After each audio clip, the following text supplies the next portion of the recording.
저희 엄마가 왜 집을 나가셨냐면 저희 아버지가 폭력적인 어떤 성향이 굉장히 강하셨어요. 저희 엄마랑 저랑 여동생이 많이 폭력을 당했죠. 그리고 어 엄마가 나간 두 번째 이유는 아버지가 외도를 아주 많이 하셨어요. 바람 하셨어요.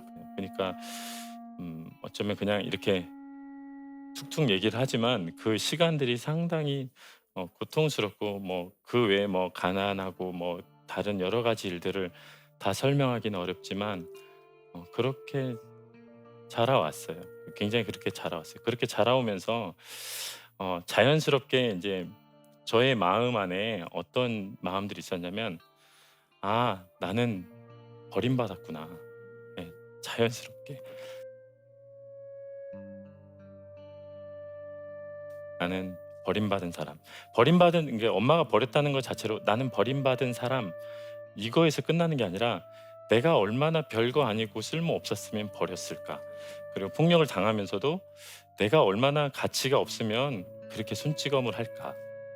그것 때문에 사실은 버림받은 그 사실보다는 그것에 대해서 내가 받아들이는 것이 더 힘들었죠. 굉장히 힘들고 괴롭고, 그래서 저 스스로에 대해서 나 자신의 삶에 대해서 망가뜨리려고 하고, 대부분의 그런 깨진 상황에 있는 청소년기에 있는 사람이 선택하는 선택은 자기 자신을 망가뜨리는 거예요. 그래서 죄를 짓건 일탈을 하건 그게 일종의 반항이자 복수심의 어떤 표현이라고 생각합니다. 그래서 그 검은 커튼을 보여주지 않기 위해서 오히려 더 밝게 더 막 세게, 그래서 저도 어 무시당하는 상황이라는 게 실제로 무시하지 않아도 누군가 무시하는 것 같고 이 상황이 나한테 불리하면 오히려 더 강하게 막 독하게 센 척하고 막 독설도 막 뱉고 그랬거든요.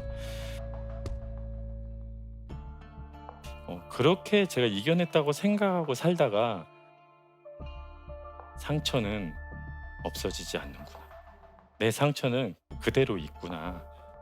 내가 그 상처가 치유되거나 회복된 게 아니라 여전히 그대로 있었구나.'를 알았어요. 그러니까 어땠겠어요, 제 기분이? 너무 속상했어요. '아 이 내가 잘못 살았고 내가 잘못 생각하고 있었구나.' 그런데 그런 중에 제가 묵상하고 말씀을 보면서 내면에서 이런 말이 들리는 것 같았어요. 빌립보서 4장 6절 7절 말씀인데, "아무것도 염려하지 말고 오직 모든 일에 기도와 간구로 너희 구할 것을 감사함으로 아뢰라. 그리하면 모든 지각에 뛰어난 하나님의 평강이 그리스도 예수 안에서 너희 마음과 생각을 지키시리라." 그 말씀을 토대로 제 마음 안의 상처에 대해서 바라보는 관점이 바뀌기 시작했어요. 어떻게 바뀌었냐면 하나님께서 그렇게 말씀을 하셨어요. "훈아, 상처도 너야." 이러시더라고요. 저는 이 상처가 없어지지 않아서 속상했는데, "아니야. 그 상처가 너야. 넌데 그냥 너가 아니라 네가 가장 소중히 다루고 오히려 가장 조심히 다루고 오히려 더 보살펴 주고 오히려 더 다독거려 주고 오히려 더 어디로 내보내면 더 얘가 망가지니까 네가 품고 아껴 주고 오히려 예쁘게 봐 줘야 할 게 바로 그 상처다." 얘기하시더라고요. "그 상처도 내가 너무 사랑하면서 만든 너야." 그러시더라고요.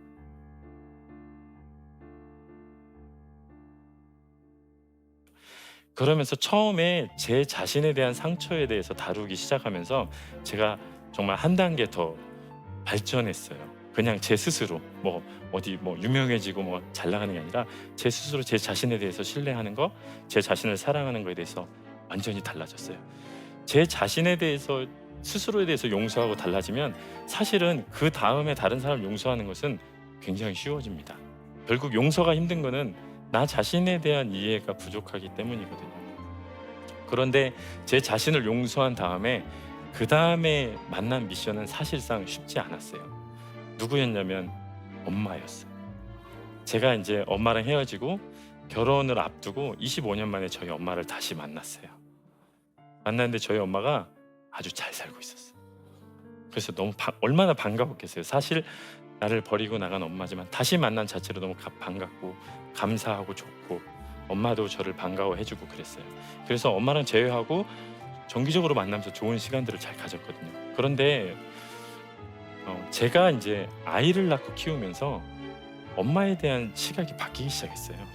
제가 부모가 되고 보니까 '나는 죽으면 죽었지 이 아이를 버릴 수 없어. 어떻게 아이를 버리지? 라는 게 저한테 의문으로 자리 잡히면서 우리 엄마를 보기 시작했죠. 어떻게 나를 버렸지? 이게 사람이 미움이 싹트기 시작하면 이제 모든 걸 부정적으로 보기 시작합니다. 그래서 이게 믿고 싫은 거죠. 그래서 엄마하고 제가 만나면은 뭔가 분노가 미움이 표출될까 봐 엄마를 한동안 안 만났어요. 연락을 안 하고. 그런데 제 안에 다시 아까 동일한 말씀으로 마음과 생각을 지키시리라. 네, 제 마음과 생각을 지키시리라. 내 마음과 생각을 지키는 게 무엇보다도 중요하다는 걸 알고 계속 그 마음을 놓고 기도했어요. 그런데 하나님께서 저한테 어떤 시선을 주셨냐면 엄마를 엄마로 보지 않게 해주셨어요. 이른바 쉽게 말하면 엄마를 한 여자로 보게 하셨어요. 한 사람의 여자. 그렇게 보니까 아주 조금 이해됐어요. 완벽하게 이해되지 않고 그럴 수 있어, 그럴 수 있어까지는 이해가 됐어요. 그런데 한 번 더 생각하게 했어요. 더 깊이. 어떻게 생각했냐면 제 딸을 보기 시작했어요. 사실 제가 제 딸을 보면서 엄마에 대한 미움이 싹 텄거든요. 어떻게 자식을 버리지 했는데 다시 딸을 봤는데요. 만약에 내 딸이 장성해서 결혼을 했는데 마치 우리 엄마처럼 남편한테 매맞고 남편이 외도하고 만약에 우리 딸이 만약에 그렇게 산다. 그럼 저는 그 남편 놈을 가서 죽일 거예요. 정말. 그러지 않겠어요? 그러지 않겠습니까? 부모라면 내 딸을 그렇게 만든 걸 어떻게 가만 놔두겠어요? 그래서 아, 더 일찍 나갔어야 되는구나. 더 빨리 나가지 왜 내가 8살 될 때까지 왜 있었지? 이런 생각까지 이르렀죠. 당연히 나가는 건 당연한 거고 나가는 게 아니라 제가 아빠라면 제 딸을 그냥 끌고 오거든요. 왜 거기 있냐? 그냥 와라. 내 딸이 소중하니까. 그런데 저희 엄마는 저희를 버리고 나갔을 때 나이가 31살이었어요. 고작 31살. 그러니까 20대 때 결혼을 하고 아이 낳고 사실은 계속 매맞고 생활비도 못 받아서 집에서 부업을 하면서 아이를 키우고 그런데 저한테 의문이 생겼죠. 왜 내가 8살 우리 동생이 연년생인데 왜 7, 8살 될 때까지 왜 안 나가고 있었을까? 그런데 제가 아이를 키워보니까 알겠더라고요. 보통 어린 아이들이 7, 8살쯤 돼야 자기 손으로 밥을 먹어요. 전 되게 감동적이면서 충격적이었어요. 그래서 알았죠. 엄마는 내가 8살 될 때까지 버틴 거구나 알았어요. 어느 여자건 사실 권사님들이나 할머니들도 거울 보고 자기 얼굴 보고 더 예쁘게 하길 원하고 자기가 여자이길 바라는 게 모든 여자의 동일한 마음입니다. 우리 엄마도 아마 그랬겠죠. 아마 조금만 배려하고 조금만 폭력이 아닌 아주 조금만 정상적이어도 아마 엄마는 아이를 두고 가는 게 사실은 어떻게 보면 아이를 두고 나가는 게 어쩌면은 자기가 폭력을 당하고 외도 당한 것보다 더 큰 아픔이었다는 생각을 하게 됐어요. 그러면서 제가 엄마를 용서와 이해를 넘어서 정말 사랑하기 시작했어요. 너무 소중한 거예요. 슬픈 얘기라고 할 수 있는데요. 사실은 우리의 상처는 영원히 없어지지 않습니다.